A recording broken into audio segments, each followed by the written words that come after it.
Hey everybody, this is Joe. Thank you for watching my Giga Texas construction update video. I would like to thank all of my Patreons for your outstanding support and encouragement. It really does help me make these videos possible.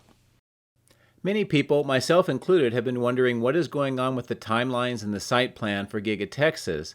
And I've been trying to get that information, especially from AustinTexas.gov, the permit site. And there hasn't been really any updates until recently, where I noted that they've just updated a bunch of information. I would like to point out that they did not release any drawings, plans, blueprints, diagrams, dimensions, or anything else, only what I'm presenting to you in this video. If you'd like to go take a look and see for yourself, you can see the link is in the video description and on the bottom of this slide. So the project name is still Giga Texas. They did change the permit number and the case, which is reflected, and the information here is as of about the 21st, 23rd of December.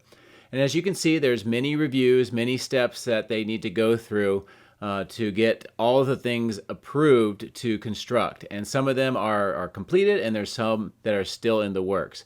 What you see here is the site plan review is completed on the 21st of December, so very recently.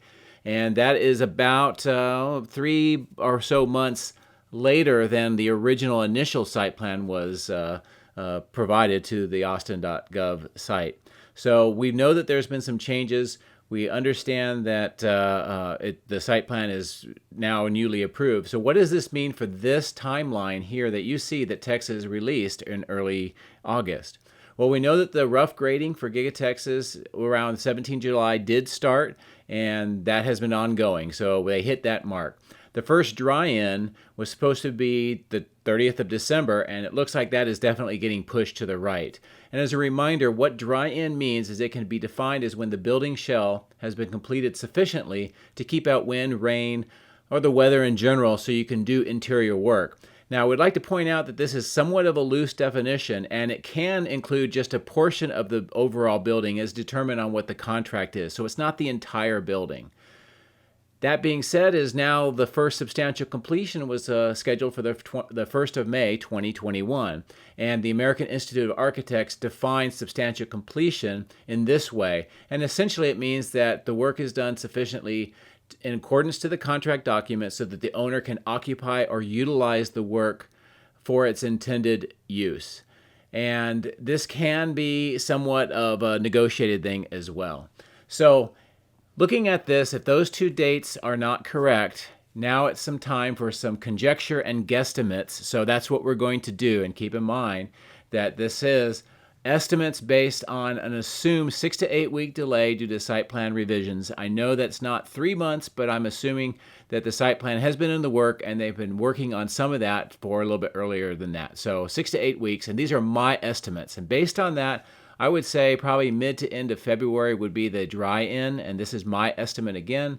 And then it looks like the first substantial completion may be the end of June or the first part of July or so. Now, hopefully, Tesla will be announcing some updated information, maybe some renderings, some more information for us to go on so we don't have to be guessing on this. But this is the best information that I have at this time. So what do you think? I'd like to hear your comments and see what you think about this information, and I do hope that this was useful. All right, these are the areas that we'll be visiting with the drone today. And again, Happy New Year to everybody. It was a very overcast, low clouds, rainy day, as you can see from the images.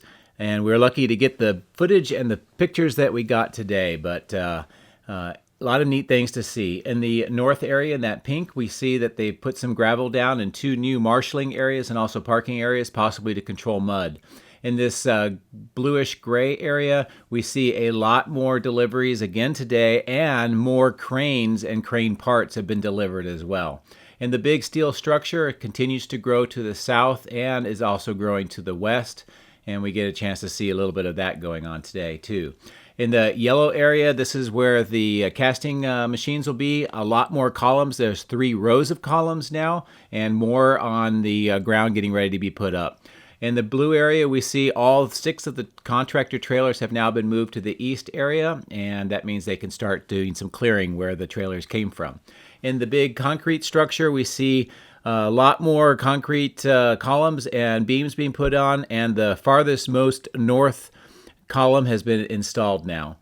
Looking into that red area, we go over, look at the smaller steel structure and some of the preparation of materials around there. And then in the orange area, we look at those loading docks, which they continue to install, and got some good images of that as well. So anyway, these are the areas that we visited today on a very rainy Giga Texas. And again, Happy New Year. Hey, my drones are fully charged and they are ready. Let's go flying over Giga Texas.